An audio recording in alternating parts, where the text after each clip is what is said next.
জালালপুরের না আমার বাবা থেকে শুরু করে থেকে শুরু করে পুরো এলাকা সে বারবার সে চলে যাচ্ছে।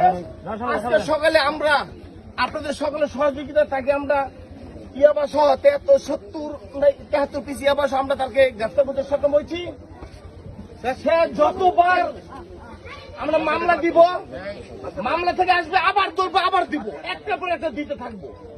যদি স্যার যতদিন পর্যন্ত নিজে ভালো না হয় আমাদের সাথে অঙ্গীকার করবো স্যার আমি এই পথ থেকে সরে আসছি, না হলে তার জীবন ধ্বংস।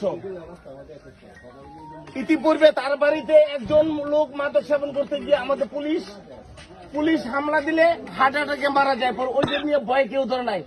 আমি কালকে আপনাদের থানায় যোগদান করেছি রাত্রে, আজকে তাকে আপনাদের সাথে তাকে ধরতে সক্ষম হয়েছি। আমার নাম রফিক, আমি কঠিতে থানায় আসছি অফিসার ইনচার্জ হিসেবে।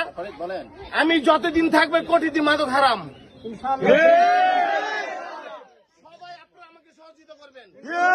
মাদকের ব্যাপারে কোনো চুল পরিমাণ ছাড় নাই। আমার বাবাও যদি বলে, আমার বাপ কবর থেকে আসা বললো কোনো মাদকের ছাড় নাই। আপনাদের সবাইকে ধন্যবাদ, আপনারা ভালো থাকবেন। এবং যুব সমাজকে আমি একটা কথা বলতে চাই, আপনারা মোবাইলে বাদ দিয়ে আপনারা লেখাপড়া করুন। ভবিষ্যতে একদিন এই অ্যাডভোকেট যে জালাল স্যার এমপি হয়েছে